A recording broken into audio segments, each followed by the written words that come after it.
started. Thank you so much for coming out tonight to join us for our program celebrating PFLAG, 50 years of creating a caring, just, and affirming world for LGBTQ plus people and those who love them. Of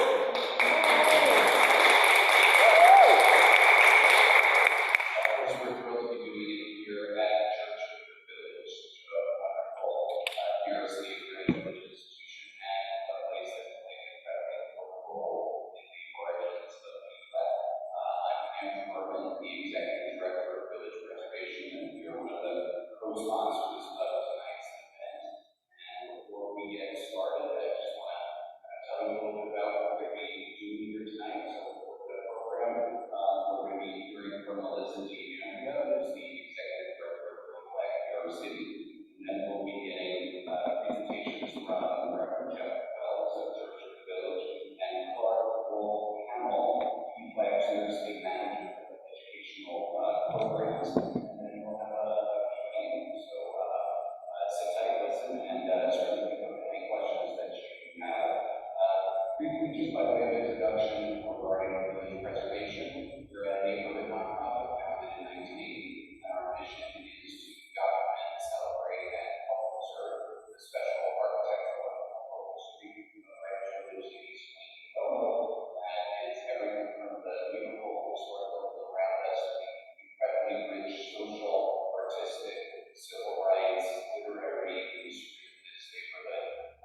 And the founding PFLAG here in this church at a meeting which took place about years ago, was certainly part of what we helped to document and celebrate. And 10 years ago, I was very proud to partner with PFLAG and Church of the Village with the unveiling of the flag, which is on the church, and it's been there for the last 10 years, celebrating and marking that moment. It always gives me such great joy when I walk by. I almost never walk by the church and don't see somebody stopping and reading that flag. And it's just so wonderful to know that people are continuing to learn about that incredibly important history, how it got us to the place where we are today, and how it hopefully informs how we move forward from here.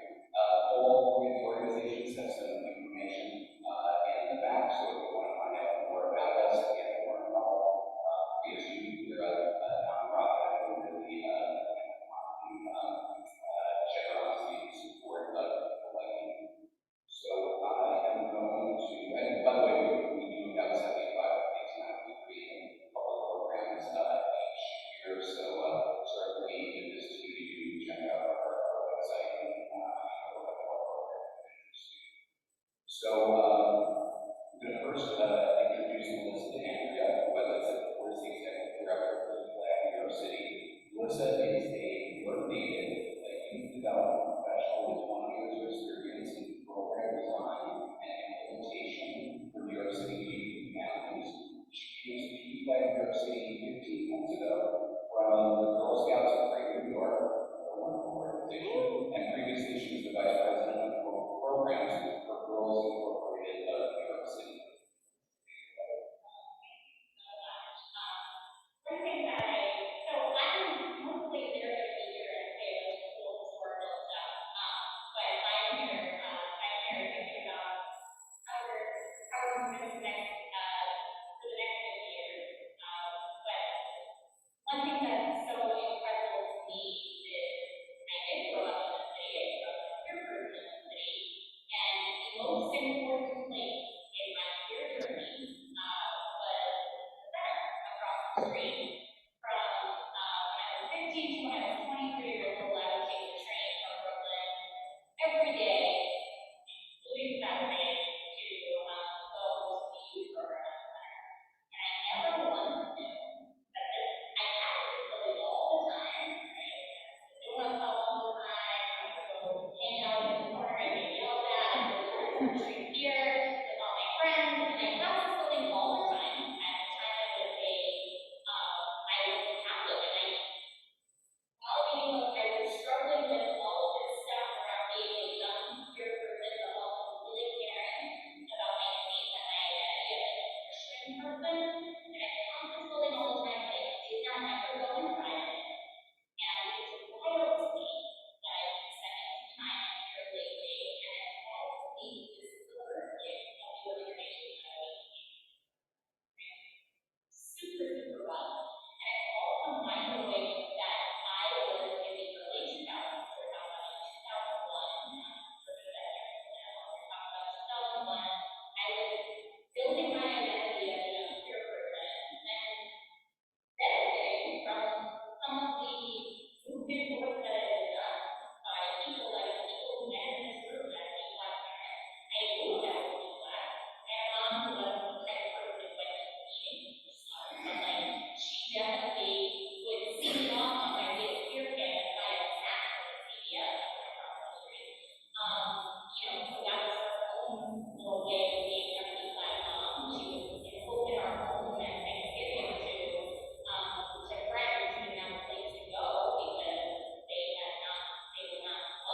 common experiences that are on the city and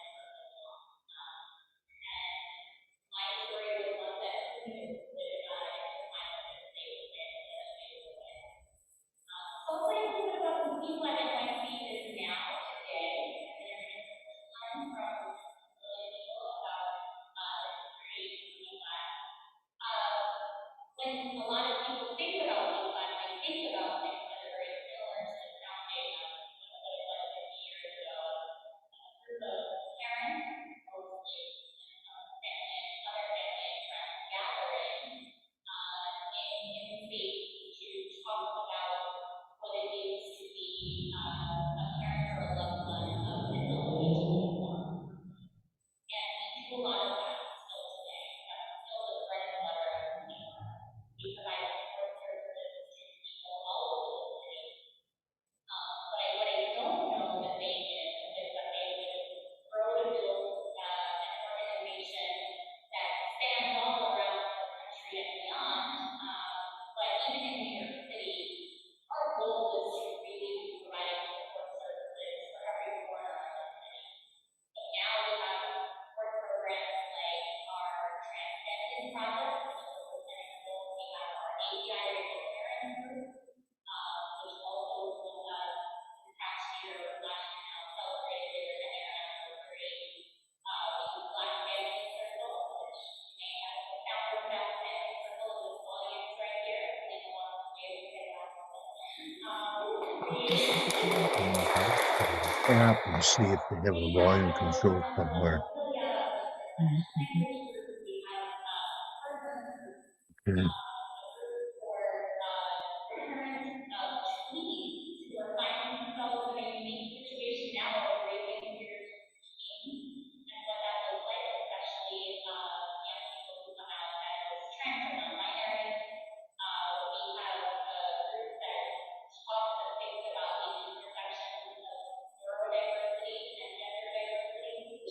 And the list goes on, and I promise you that if you were talking here next year and years to come, we will have a wider range of that are providing. Because one thing that people out here in the city have always been great at, I get one of my speakers and then I put it in the is listening to the needs of the people in our community and figuring out what those needs are and figuring out ways to serve them. We want to be an interpreter, we want to be serving all of the different families we can in order to make the world a better place. And that's the whole mission in every sort of facet of our lives. So the support services are one thing that I talked a little bit about. The other area where we really thrive is doing work with our schools. And there's a lot starts with doing incredible work with our safety program.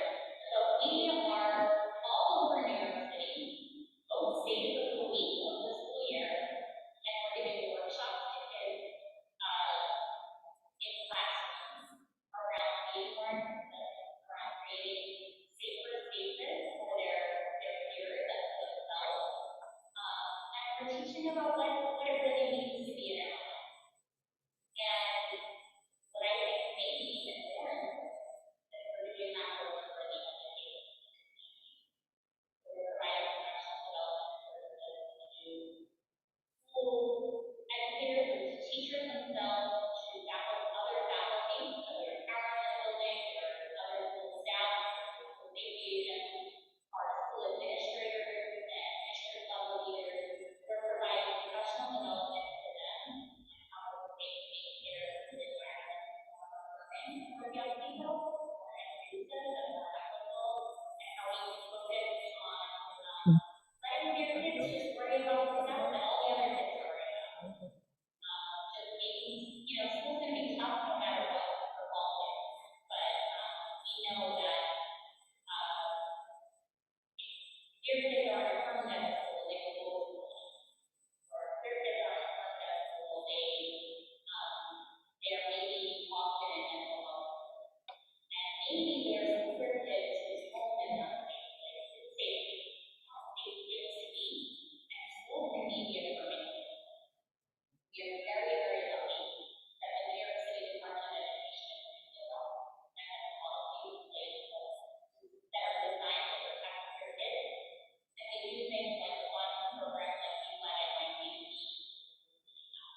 teaching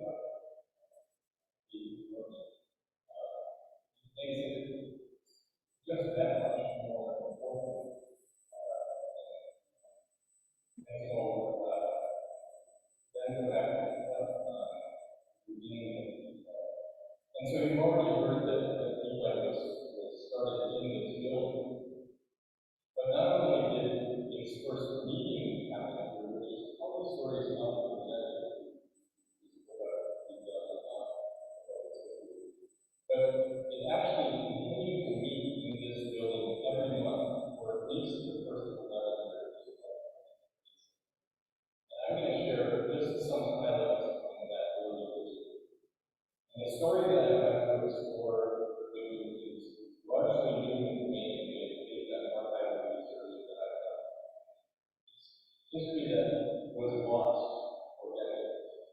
Now we're being reclaimed. And I'm going to focus especially on the first 4 years of what was called at that time parents of kids. And especially on the role of Reverend Eddie, who served as the pastor of the congregation of the then called Metropolitan Plain United Methodist Church from 1971 to 1977. First is that Eddie was not only a pastor of the church when he was on the congregation, but he was a co-founder of Parents of Kids, along with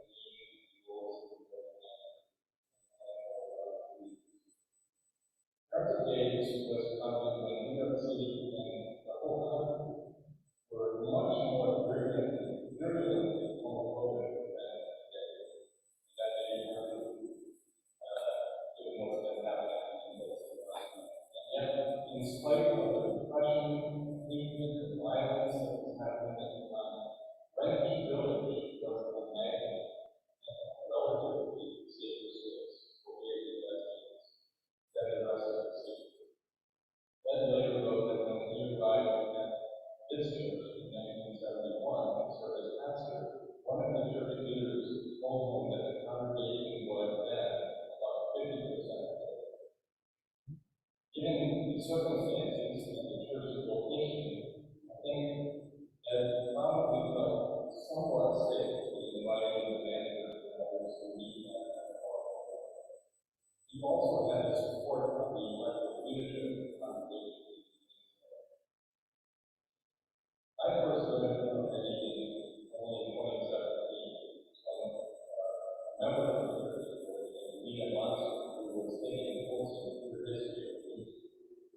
And she did some research looking into the United Methodist history and discovered that Eden had been forced out of the Korean ministry in the 1970s. That June, 2017, we held a demonstration that revived his memory, celebrated his ministry, and also the Church of the Village and others succeeded in getting the New York Regional Conference of the United Methodist Church to pass a resolution recognizing the intention of the injustice as well as another pastor,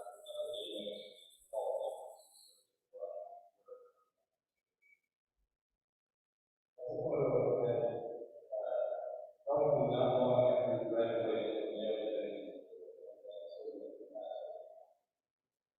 So he graduated from Yale in 1954, and over the course of his time as a pastor, he served 5 congregations. The last one was here at It's important to recall, for those who may not be Methodists or know the history, that it was in 1972 that the General Conference of the United Methodist Church voted to include in its prohibition in its rule book the homophobic sentence, "We do not condone the practice of homosexuality. Consider this practice to be compatible." And it's sad to say that that sentence still is part of the reason that but this helps to explain why Ed was closeted within the New York Regional Methodist Church and semi-closeted within that point itself. And yet he was pretty open in one of the reasons as well. He He already had a long history of actively advocating for gay and lesbian humanity and unity in the relationship. Since the late 1950s, and as a member of the New York Healing Society, he did lectures, counseling, therapy, and served on its board of directors. He was also a spiritual counselor and lecturer for the Daughters of the Leaders, first major lesbian organization in the U.S., which shared a long space with the action of at their 1964 national convention, Ed was honored for his contributions to the title of Summit Movement, a recognition that is commonly labeled SOBA. The Madison Society of the Daughters of the Leaders helped to lay the groundwork and evolve along with the more militant advocacy that blossomed after the Stonewall Rebellion in 1969. I first learned of in 2017 of Ed's connection to Parents of Gays as well, when I read his clergy memorial or memoir in the 1994 New York Conference Journal, and it was composed by his partner, Russ, by his daughter, Trudy, and his son, Dana Egan. And I'm happy to say that Dana is with us online tonight. The memorial included a tantalizing reference that said Met Duane UMC had provided space for the Parents of Gays group, of which Ed was a founder. And that was the first time that I knew that. That made me even more intrigued in following this story. But it wasn't until 2019 that I had time to do more research, and then I began to discover the extent of Ed's role in envisioning and initiating and promoting Parents of Gays. Not only was Ed a founding member, but in 1976 and 1977, he composed the major written work for his Doctor of Ministry degree based on his experience with Parents of Gays, a 105-page paper titled Parents of Gays, a Demonstration Project. And part of that project included conducting and recording and transcribing interviews with a list of 17 people over a 6-month period, including parents, siblings, and several gay men themselves. And the interviewees included Janet Lissauer and Sarah Montgomery and Frank and Evelyn Bull, who were all active members of Parents of Gays at the time. He began this project less than 3 years after the founding of Parents of Gays, and while he was still active in the organization and attending every meeting of POG held at the church on Sunday afternoons, every fourth Sunday at 3 p.m. The site team for his project, which was an advisory team to help him kind of decide the direction to go, included 3 members of the church, Jerry Page, Ray Johnson, and Beverly Berry, who were all important leaders in the church on the finance committee or the personnel committee or the trustees or the lay leader, as Jerry Page was at the time. And the team also included 3 members of Parents of Gays. Some of the names you will certainly recognize: Richard Ashworth, Ray Kameny, and Morty Manford, and also a friend of Ed's who was a longtime collaborator in social justice ministry, Robert Wright. Now, we all know that the seed for the idea of Parents of Gays came from Jean and Morty themselves, Jean Manford and her son, Morty. Morty was a leader in that generation of gay activists that came after Ed's generation. After the Stonewall Rebellion, or Stonewall in 1969, Morty became a very outspoken leader of the Gay Activists Alliance. And it was not long after that that Jean began her public defense of Morty and his activism and of his being gay, especially in the now famous April 1972 letter that was printed in the New York Post. In June of that same year, she marched with her son Morty in the 3rd annual Christopher Street Liberation Day Parade. And you see a photo of that up on the screen. She held a sign that read, "Parents of Gays, unite in support of our children." There was an immediate and powerful positive response from the crowd. People came up to Jean and thanked her, and some said, "Will you talk to my parents, please?" It was a spark that lit a flame. Jean and Morty began to dream of creating a support organization for parents and their gay children. And in his 1977 paper, Ed wrote the following about that moment that the dream became a reality. This is what he said, "Parents of Gays New York began as follows. On Monday, January 22, 1973, under the auspices of his Homosexual Community Counseling Center, Dr. Ralph Blair held a symposium in Manhattan featuring a panel of parents and their gay children. And certainly that must have included Jean and Morty. Among these were Jean and Morty Manford, later to become a member of my site team, and Roy Bird, which was a pseudonym, Ed says, for a mental health counselor, plus his parents. In informal conversation after the symposium, they all got together and sensed a need for an ongoing work by and for parents of gays. We agreed to meet at MDUMC on Sunday afternoon, March 31, 1973, open as to where we would go from there. That date marked the beginning of a series of monthly meetings, which has continued for 4 years.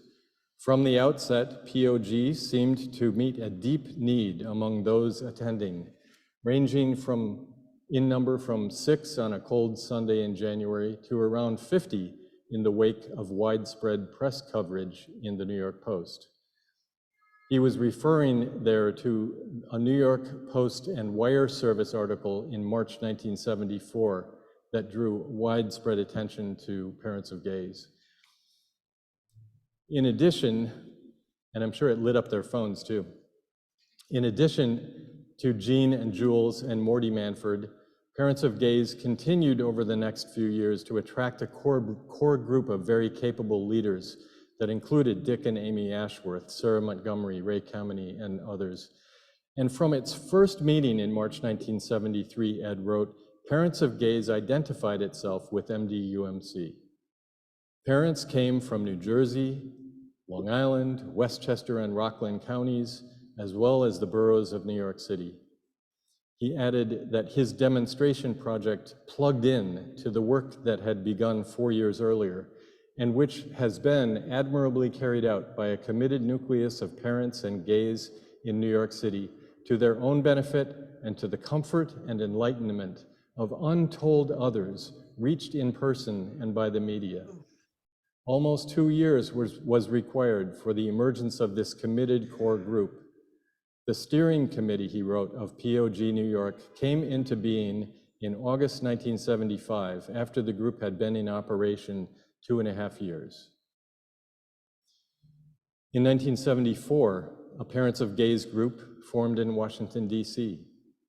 And by the time Ed submitted his paper to New York Theological Seminary in April of 1977, there were at least 20 chapters in 16 states. After Ed submitted his project, Morty wrote a letter that said, "My heartfelt congratulations on your accomplishment. As a non-theist, I found the site team a source of hope for religiosity. That from the inside of the church, you have been able to agitate for human..."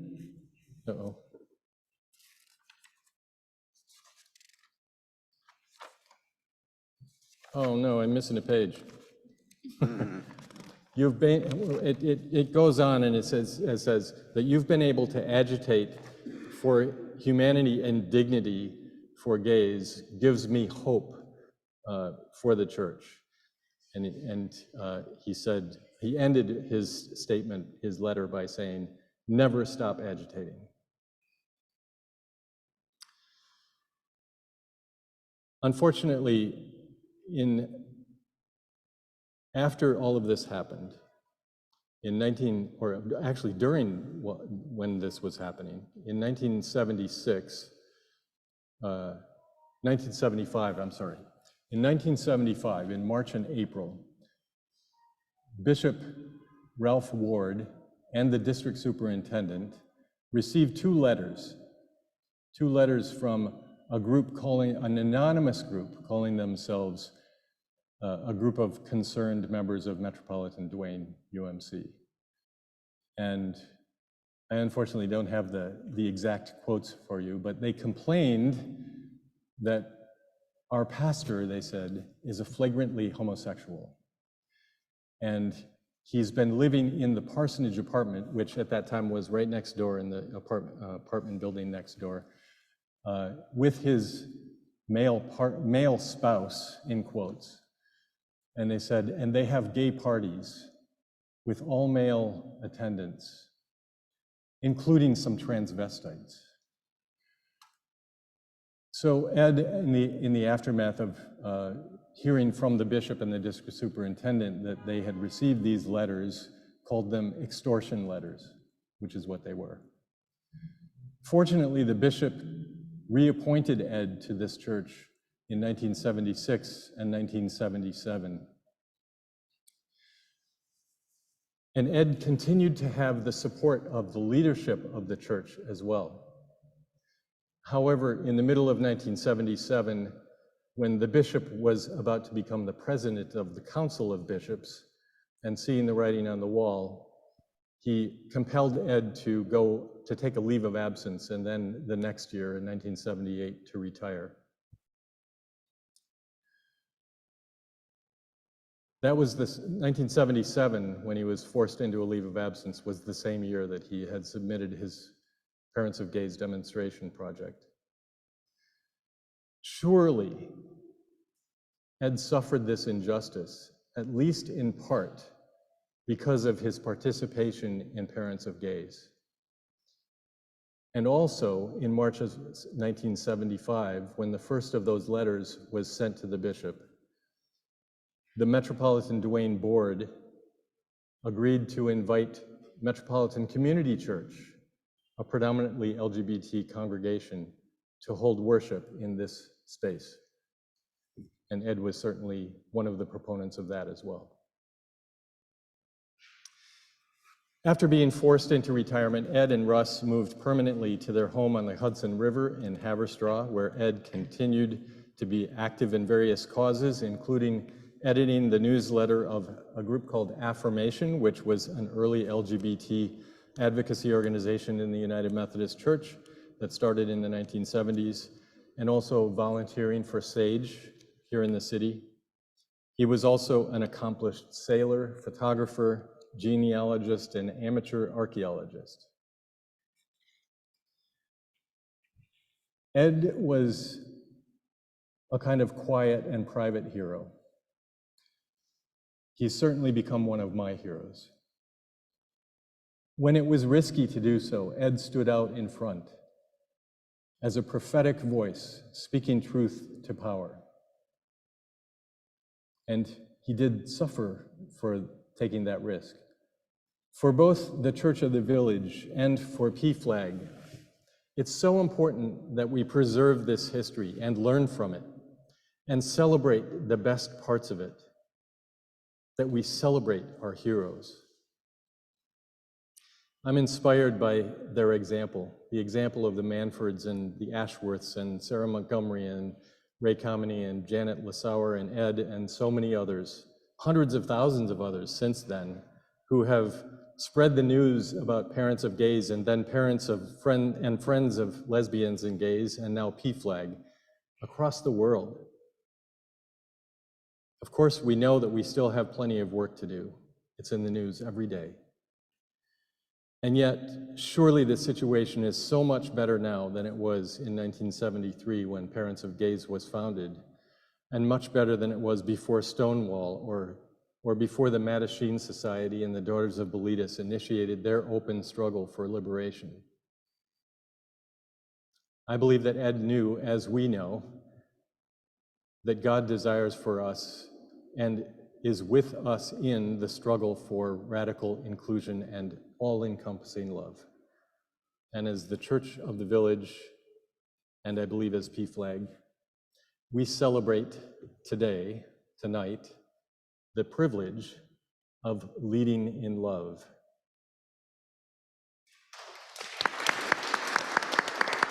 Thank you.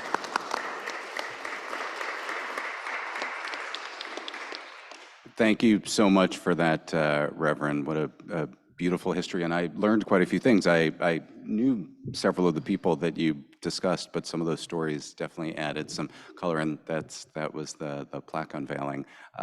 We initially unveiled it on a kind of cold, rainy April day, and then we had on the sunny June day, we had the unveiling ceremony, which this shows. Which is great. So our next speaker is Clark Wolf Hamill, am I pronouncing your last name right? Who works as PFLAG New York City's Manager of Educational Programs, implementing and expanding LGBTQ plus education and support in New York City schools for teachers, administrators, students, and families.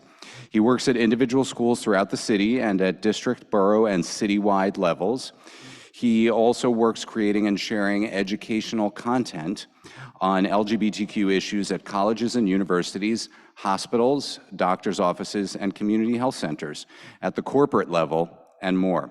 He has helped plan multiple citywide events for youth and adults, as well as multiple LGBTQ plus focused conferences, and has served on the boards of 2 transgender healthcare groups. Clark, take it away. Thank you. I want to start by saying the sort of funny piece of this, which is that the first few years is so much beautiful, intense, rich, depth-filled history. And then the next few decades, it's actually quite a lot shorter of what went on, because I think it can be encapsulated in a shorter scope. But I would like to, yes, absolutely, thank you. So I would like to try to speak to essentially from around 1980 to today, so where Jeff left off to where Melissa started speaking to. By 1980, what we now know as PFLAG and what began as Parents of Gays had become Parents Flag. And you can see that there are actually some pamphlets from the 80s and 90s at the front table that have that logo and that title, Parents Flag. And those are from the early 1980s when Parents Flag began to create and distribute that sort of information via pamphlets, handouts, not only to families, but to educational institutions and to communities of faith. At this point, nationwide, chapters were growing. Around that time, in the early 1980s, I believe it was 81, Dear Abby, if you can remember Dear Abby, Dear Abby mentioned PFLAG in one of her columns in a response to someone who had written in about parenting a gay child. And after this Dear Abby was published, 7,000 letters came in to PFLAG chapters, and every single one of them was responded to. They all were requesting information, and every single one was attended to by at this point, all just volunteers, parents, people who just were doing this because they were passionate about it, they wanted to do it. And it was at this time that the current members decided it was time to really launch a national organization. And so the following year in 1982, PFLAG was officially granted its nonprofit status. So PFLAG became an official national nonprofit in 1982, 9 years after the first meeting. Through the 1980s, after that, the timing is very interesting because as soon as it became an official nonprofit organization, this is where we started to see the height of the AIDS epidemic. And PFLAG became not only a space for parents to receive information on how to support their gay children, but it became even more so a place to grieve their gay children, and a space where parents and loved ones could gather together and grieve and hold space for each other as a group, as parents who had lost their children, and not just how to support their kids, but how to support themselves and each other, and began to, I think, really grow this definition of what their community was as parents and families of, at the time, of gays and lesbians. In 1990, so through the 80s, there was a lot of growth in that. And in 1990, that is when PFLAG employed its very first executive director, expanded staff, and officially located its national office to Washington, D.C. All the while, of course, chapters continuing to grow. At this point in the 90s, starting to expand much more into rural areas as well as metropolitan areas. In 1993 was when PFLAG added the word families to its name and began to expand past gay and lesbian, including bisexual, in its mission and its work. By the mid-1990s, a PFLAG family, of course it's always PFLAG families at the front of this stuff, became responsible for the Department of Education ruling that Title IX protect gay and lesbian students from harassment as well. PFLAG added transgender people to its mission in 1998. And before I move past the 90s, Jeff mentioned one of the families, the Ashworths, who were huge leaders as well. And this is actually a program, I was gonna call it a pamphlet, it's not, it's a program, from the dinner reception at one of the first sort of dinners that they had to celebrate being an organization, that they'd gotten past 10 years as an organization officially. And 93 is particularly special because they called it 12 years, but it was really the 20-year anniversary of the first PFLAG meeting. And Dick Ashworth, who was the president of PFLAG NYC at the time, wrote a bit at the front, a message from him to everyone. And I want to read a short portion from it before I dip into the 2000s. There were 10 people, including founders Jean and Jules Manford and Reverend Ed Egan, at the first meeting Amy, Tucker, and I attended at Morty Manford's apartment. Sadly, we have lost Tucker and Mort and many, many other loved ones to AIDS. They are remembered. In those 2 decades, Parents Flag has grown in numbers and strength and impact. We are surely a force to be reckoned with in educating the homophobic society and in fighting for our children's civil rights. But Parents Flag has never lost sight of its vital purpose: to help parents and all family members understand, accept, and support their lesbian and gay children. So this mission, this idea is, and I think always will be, the core of what PFLAG is and what it has always been and has always been spoken about, and to in that way by the people who were there from day one and the people who are here speaking about it today. Moving into the 2000s, I want to shift a little bit back to more New York City specifically. 2005 to 2006 was when the Stay Close campaign launched, which utilized many celebrities, including Cyndi Lauper, Ben Affleck, Rosario Dawson, Barbara Cook, and photographed them with their gay family members, their siblings, their cousins, whoever. And these beautiful posters were all around New York City, at bus stops, in the subway, in magazines. And this was also the same year that we lobbied for the passage of the Dignity for All Students Act, or DASA, which did pass. Is a wonderful education non-discrimination law that exists in New York State. And this brought us Drew Tagliabue, who was our executive director for 15 years before wonderful Melissa joined us. It was 2014 where we officially became Parents, Families, and Friends of Lesbians and Gays, or PFLAG. And this change was made really to try and most accurately represent who the members were, that we were parents, we were families, we were friends, we weren't just one thing. And all of the work that was being done at this point, beyond just supporting parents, but lobbying for legislature, working in education, all of this rich, rich work. And over the years has simply just become PFLAG as its acronym, because we are so much more than just parents, families, and friends of LGBTQ plus people. We are a whole community, a whole network, a whole world around this whole country. It's a beautiful, beautiful thing.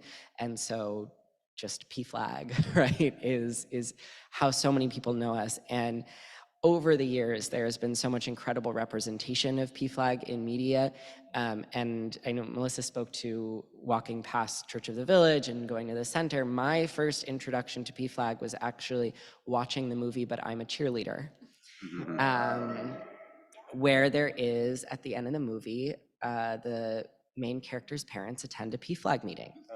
The second time I saw a PFLAG meeting was about 2 years later, watching the television show Queer as Folk as a young teen. Which I was a little too young to be watching, but they also had a PFLAG meeting shown in this TV show. And as I continued to grow up, there were PFLAG meetings shown on Degrassi, on Glee, on now the TV show Love, Victor, right? There has been so much representation over the years of the way that this community has grown and the work that we do, and that this is for everyone who wants to be a part of it and who needs it. I feel so much joy and so lucky to be part of an organization that has such a rich history and such a long history. As a queer person with queer family members, it brings me so much joy. I remember receiving my first PFLAG pamphlet growing up in Washington, D.C. when I was in 10th grade at school, and giving it to my mom and not saying a word. And the list goes on. And I think most people who grew up with LGBTQ plus family members, or who grew up as LGBTQ plus kids, at some point in their life, whether they knew what it was or not, heard the word PFLAG at some point. And that is such a joy. So that is then to now. And of course, there is so much more. And I really, that was a bite. And I really do encourage, if you have interest in this, to dive into it, to look into it. A lot of early PFLAG's archives are at the New York Public Library, which anyone is welcome to go and see, take a look. It's beautiful, it's rich. And it's just been such a joy and a pleasure to be here. Thank you.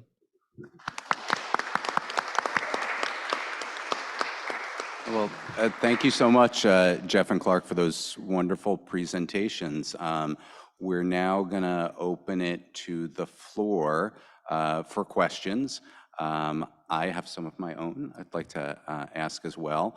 I will actually start for each of you. So we're looking back on 50 years.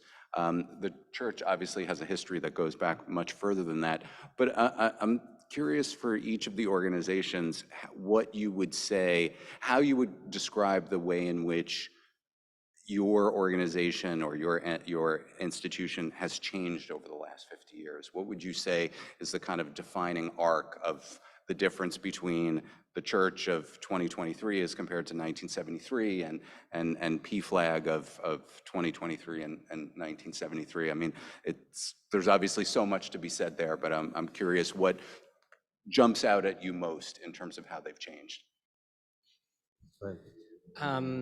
I think that there's two sides to it. The first is that there's sort of a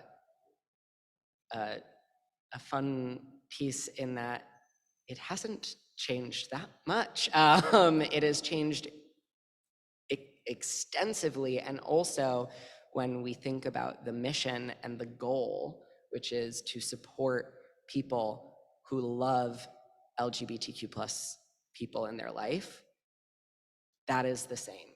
And that's what I love about it, is that has been able to remain the same while the organization itself has grown and expanded as different needs have come up, as changes in not just terminology and the growth of identities and understanding of various identities, from the inclusion of bisexuality to transgender identities, in addition to gay and lesbian, but also the scope of need outside of just serving parents with children, but also anybody who is a caretaker for a young person, whether that's any member of the family, whether it's a teacher at school, any, we call them any trusted adult, right, who is there for and taking care of young LGBTQ people. So I think that part of how PFLAG has grown so much is continuing to expand to meet those needs as they continue to grow. But at the end of the day, the mission, the core of it, I feel like has remained, which is important. Sure. Reverend? So there are lots of ways that I think Metropolitan Dwayne and the Church of the Village today align with one another. There are some ways that it's changed very much, but already in the 1970s, this was how Ed described it as theologically liberal congregation. We describe ourselves as progressive and radically inclusive and anti-racist, but there's a thread of progressive Christianity that began all the way back then, but one thing that's changed significantly is the style of worship, and I think our theology is quite a bit different than it was then too. But the style of worship then Ed described as traditional. We are very non-traditional, and we have some members here who can testify to that. But and we love being non-traditional, and we also, I think, much more than the church would have had the courage to say then, we are much less beholden to doctrine and dogma of Christianity and focused on the love of Jesus and spreading that. And we also are open to people worshiping with us or even joining as members who don't necessarily think of Jesus as in a sort of traditional Christian fashion as the Savior or things like that. So we're a much more diverse theologically and diverse congregation. But another thread from Met Dwayne to today is that the congregation then was about 50% LGBT. It's about that now still. So and also diverse in many other ways. I think that's probably sufficient for now. Great. Well, I have a follow-up question. Given our organization's sort of roots in and focus on our neighborhood, I'm curious for either or both of you how you would describe the nature of the relationship of your organization to this community. For the church, for instance, how much of its sort of character or identity is connected to this community. I'm curious how much of your membership is from this community or beyond. Obviously, for PFLAG New York City, you cover an entire city, but you've got roots here. So I'd be interested to hear where you see that relationship as well. We'll alternate. You go ahead. Sure. I think there's something very, very special about physical spaces that are safe and inclusive for LGBTQ plus people. And I think that, as you have both spoken to, Greenwich Village has been that for so long. And that is something that we absolutely hold close. And knowing that there are physical spaces like community centers and faith spaces for LGBTQ plus people to come and to feel safe and to just exist and be able to be themselves is incredibly important. I think people often feel at a loss for physical space, for neighborhoods, for where can I go and be with community physically. And so having our roots in this neighborhood at this church is a particularly special thing, I think, because we get to point to a physical place and say, and it is still there, and you can still go there and see the rich history of this space, of the neighborhood around it, of the center, of all these places. And yeah.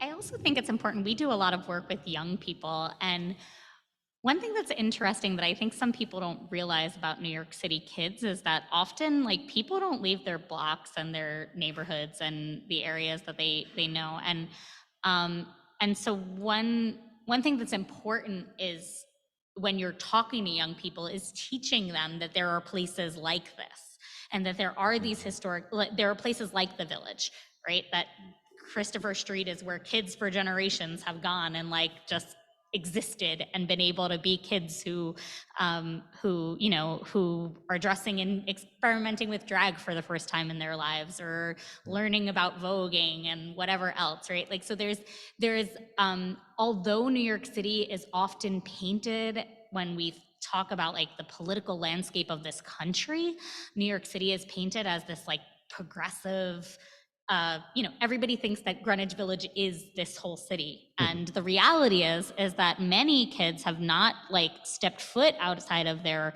block in Harlem, or their, between, other than their school that they go to and whatever else, or their neighborhood in the South Bronx, or in Southern Brooklyn, or wherever else.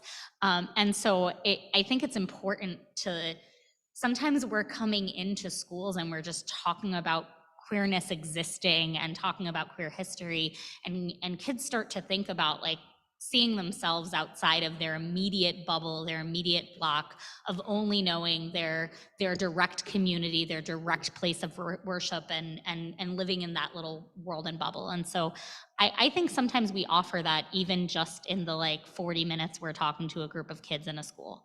And I think that's really important. I know that that's really important for queer young people, because I grew up in I grew up in Marine Park, Brooklyn, and Marine Park, Brooklyn is not a place that is very loving and welcoming today to queer people, or to any people who look differently than me and the people in my family. And so I think I think it's important, and we forget about it sometimes as adult New Yorkers.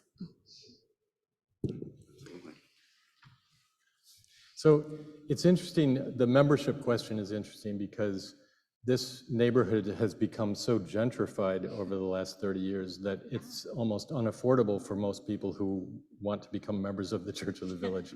So we do have some members who live in the neighborhood, but they have mostly been around for decades and have rent stabilized apartments. Otherwise, they wouldn't be able to buy into this neighborhood or even rent in this neighborhood.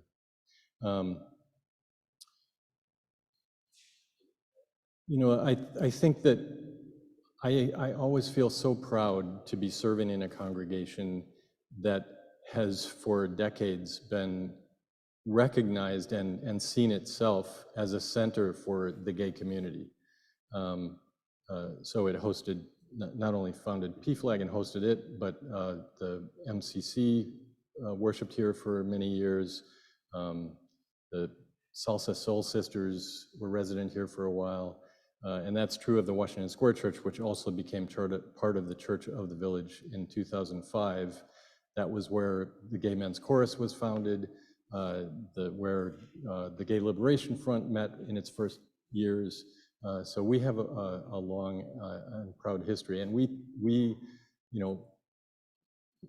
continue to make efforts all the time to be connected with organizations in the community that are also serving the gay community. So especially, we're right across the street from the LGBT Center, so we have a great relationship with them. We've done events with them before, and with PFLAG, but also with the Callan Lord Health Center, and then we just try to stay as connected as we can with the community. There's a neighborhood association here that we're strongly connected with, as well as City and Country School, which rents space in our building, and has actually incorporated our emergency food program into their curriculum to teach kids about homelessness and hunger. So you know, it's not just about being connected to the LGBT community, but trying to stay connected as much as we can, and trying to attract people to the very, you know, what I call left-wing form of Christianity that we espouse here at the Church of the Village. Well, there's definitely no lack of other dynamic institutions, organizations, and entities in the neighborhood, Yep. which obviously there's a lot of opportunities for partnership there, which we really appreciate. I have one last question, unless anybody from the audience has one. I'm curious what each of your groups feels is the role of history and your own history in terms of informing kind of what you do and how you function, since here we are kind of looking back on 50 years ago. What role does that sort of reflection on your past play in the sort of the day-to-day workings of each of your entities?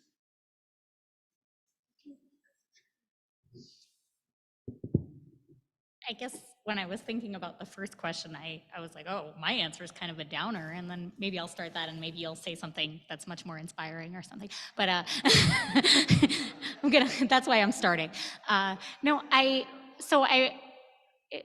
year ago at this time, we were about to kick off the Pride March, and it was also where this week or close to this week in history a year ago was when Roe v. Wade was overturned, and that was like we're talking about 50 years, and it was also 50 years of PFLAG New York City, and I was having a moment in being that the executive director of this organization that was celebrating 50 years and also thinking, holy crap, we are exactly back in so many ways to where we were 50 years ago. And so I think that there's a piece to remember when we're looking at, I love celebrating all of the accomplishments that we've had. And I think that there's so much to celebrate, and to think about the fact that like kids can name their pronouns in schools and be called by their chosen name. And there's so many things to celebrate. There's so many accomplishments that we've had. There's also, and we were waiting for a world where like parents were affirming their kids, right? Like we were PFLAG was created in dreaming of a world where parents would affirm their kids and accept their kids. And there are parents that are affirming and accepting of their kids. We see that more than ever at PFLAG New York City. We see the fiercest advocates for kids in parents in our work today, which we didn't see, I'm sure, 50 years ago, right? There was a lot of trying, there was a lot of crying, there was a lot of trying to get people to understand and accept their kids. And there's still a lot of that today, but I think there's a lot more of parents coming, being fierce, affirming advocates of their kids. But those same fierce, affirming advocates for their kids are now terrified of the country that their kids are growing up in.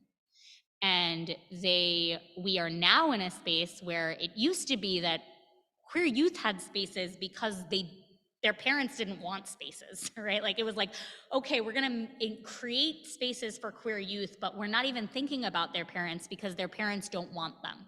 And we do have tons of parents who want their queer kids. And now we have tons of people in this country who are saying that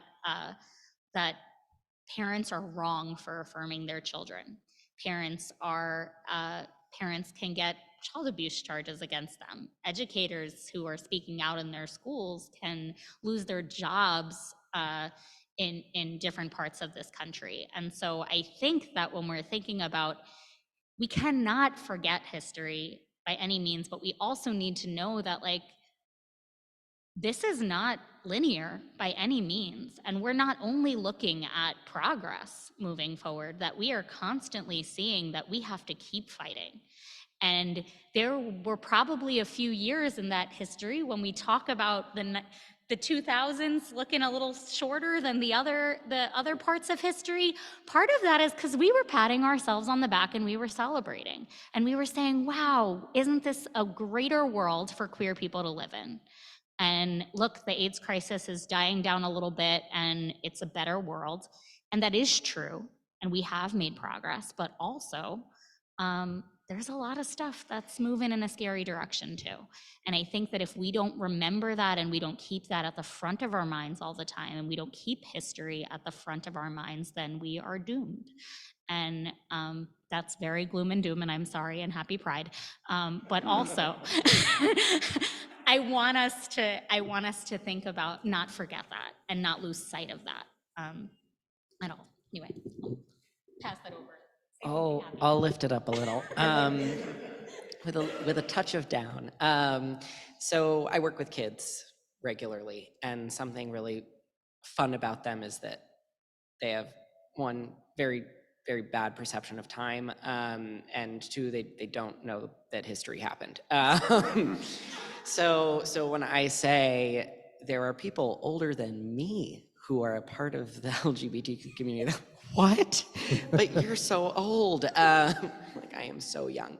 But it is very interesting working with kids and talking about something a piece that I really love to talk about, the history of language and linguistics, and where words like queer come from, and how we went from, right, transvestite to transsexual to transgender, and these sorts of evolutions of language, and not just evolutions of language, but evolutions of community, and why things look the way they do now.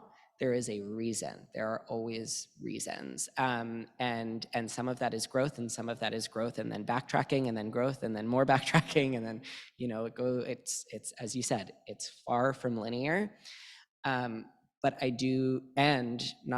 and it is really incredible to talk to young kids about history, and where their community that they are maybe starting to find themselves came from, and how it grew, and where it started. And I think that a term I learned earlier this year was Yelder, which is a young elder. And I have somehow found myself in that position with many young kids, where even though I'm barely 30, I am somehow seen as an elder to many, many young queer kids, especially trans kids, as someone that came out and transitioned 10 years ago. And so to them, the fact that I exist at all is incredible. And so for me, a big piece of history is thinking about those older than me, and all of the names that you spoke to, and all of the people that came before, all of the true elders, and how the reason, and again, back to reasons, the reasons why so many of them are not here, like the AIDS epidemic, like violence against trans people, that are an important piece of that history. And it is, I really think, up to us to continue to teach and to talk about that history, because if we don't, the kids are just going to run around thinking that they're the first person who's ever been gay, and I don't want that. Because they will get to an age where they want to start to find community and understand where all of this came from and how a community even exists for them, and they will want to learn and want to know. And that, I think, to me, is so uplifting and so beautiful and so fun to get to be a part of in the work I do. So yeah, I think that lifts it up a little, a little bit up. I would say another value in history is to be able to recognize, because sometimes people can feel like this is the worst that it's ever been for LGBT people, right? It's not the worst that it's ever been. And it's going to get better. But I'll just share a couple of things. So in the early days of PFLAG, there was a woman who was very active and very publicly recognized with PFLAG. I think she did an interview on television with somebody, and her job was threatened the next day when she went in. So even the parents were taking risks by getting involved, and not just their gay children were taking risks by getting involved in PFLAG, which is not like a radical organization, but it seemed like a very radical thing at the time, and there were not sources of affirmation for parents who wanted to affirm their gay children. And the other thing it was that Ed wrote that in the early meetings, this isn't related directly to your question, but I find it really fascinating that in the early meetings, the balance was usually about 2/3 parents and 1/3 their children, mostly older children, but the thing that so many of the parents valued in that was the opportunity to speak to gay children who were not their own and to listen to their answers and their experience and learn from that. So that's it. Great. Well, I think we also just want to see whether or not there are any questions from the live stream audience, if we're able to access those, if there are any. Bailey, can you see the gallery view?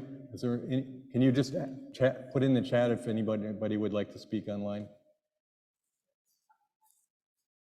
If I'm not mistaken, I think that Jean Manford's daughter may be with us online. And there are two hands in the audience, one Yeah. here and one back there. So what, sir?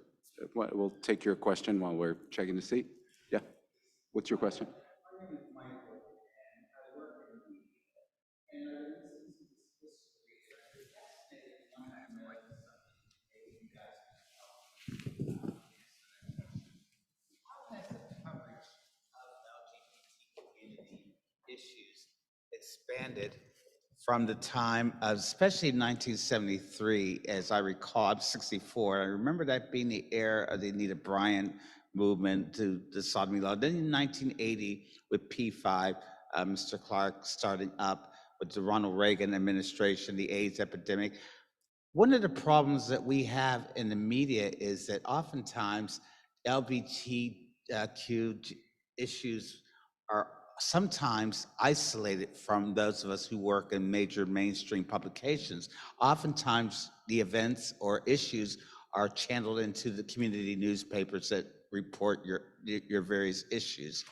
What I'd like to know is, have you seen, how do you navigate, how have these organizations navigated the political climate at the time that you started, and at the same time deal with, and you especially, Mr. Clark, with you're starting up with the Dignity for All Students.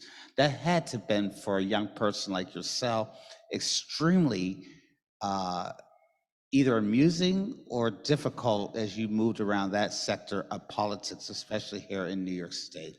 Thank you.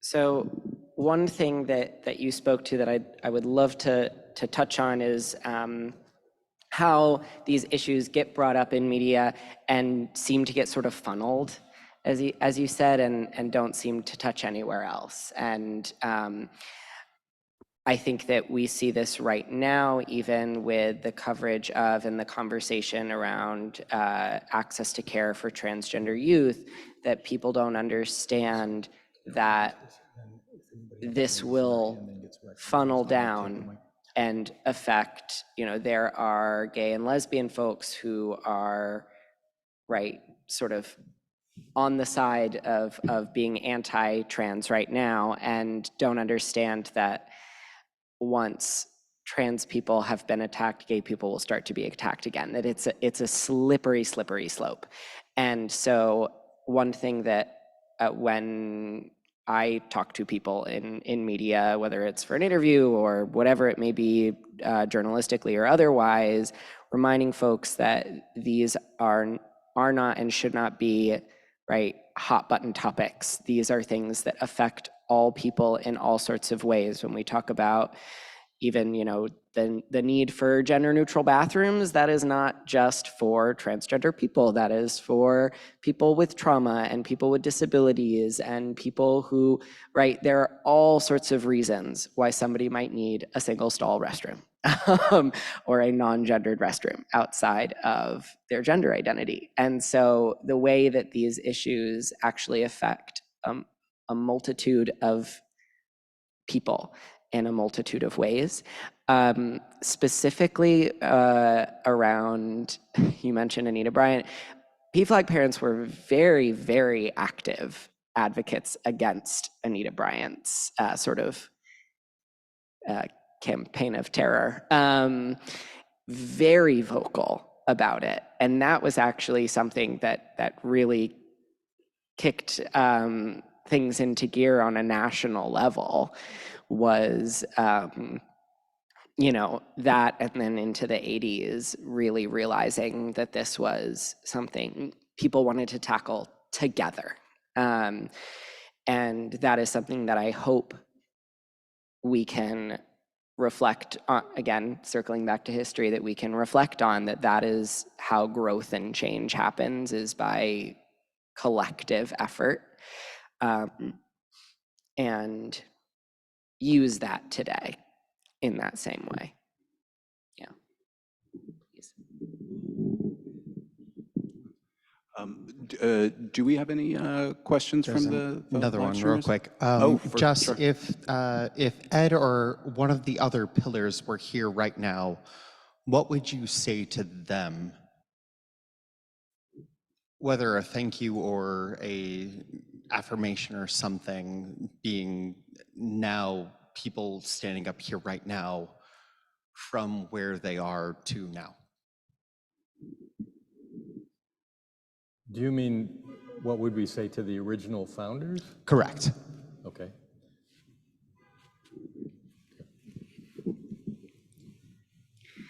I think I wouldn't want to give too much away on the growth. No, I would say thank you. I think it is, if I had the opportunity to thank all of the people who came before me, I would love that opportunity. You know, I think that's part of why I really appreciate and love intergenerational spaces, period, is that it is a wonderful, wonderful thing to get to say thank you, because it is not often heard. And so I think that, and I also know many of those, not all of them I don't know, but I know that many of them were very, very humble people. And so I think that a simple thank you would be great. I would want to spend hours and hours with Ed just asking him about his life. I mean, he was such an interesting person. He had been married, he had 2 children, and then they got divorced in 1963, but he stayed in touch with them. And I know from talking with his son this week that he was a great father. And so I would want to just sit with him and hear all about his life, not just about the founding of PFLAG, but because, and that's true for all of these founders, right?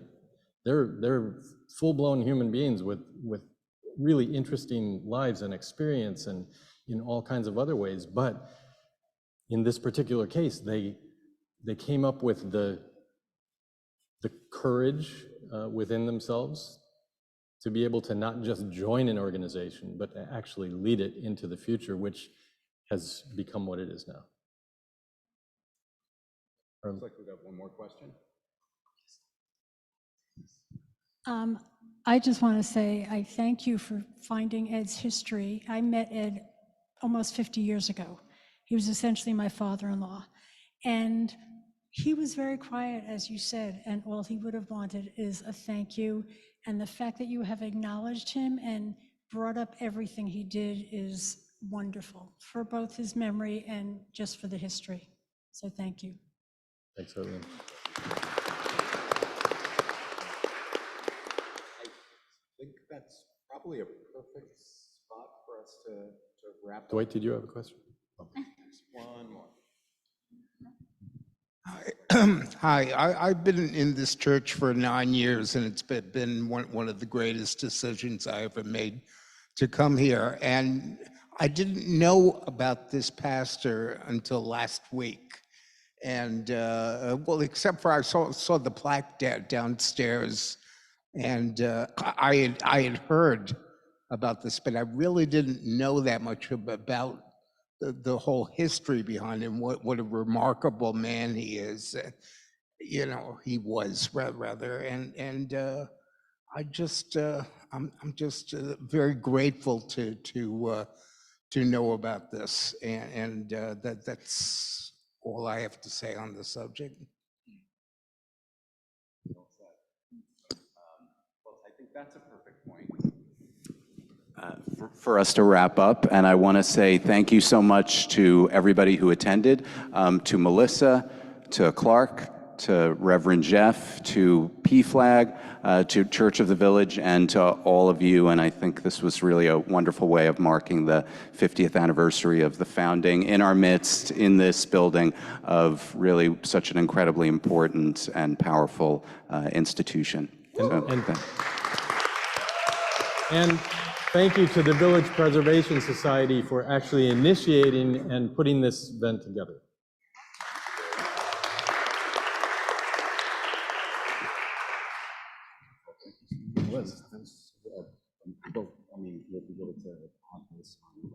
Yeah. Recorded and to share, but Yep. we would love to think about other ways to tell that story. Yeah. And And there's so much more. I mean, I found his demonstration project. Thank you. I am going to make it a point, and I'm going to challenge myself as a journalist to be sure I write for the Washington Times. I know everybody laughs when I say that, but they hire me because I am extremely liberal. And I don't know why they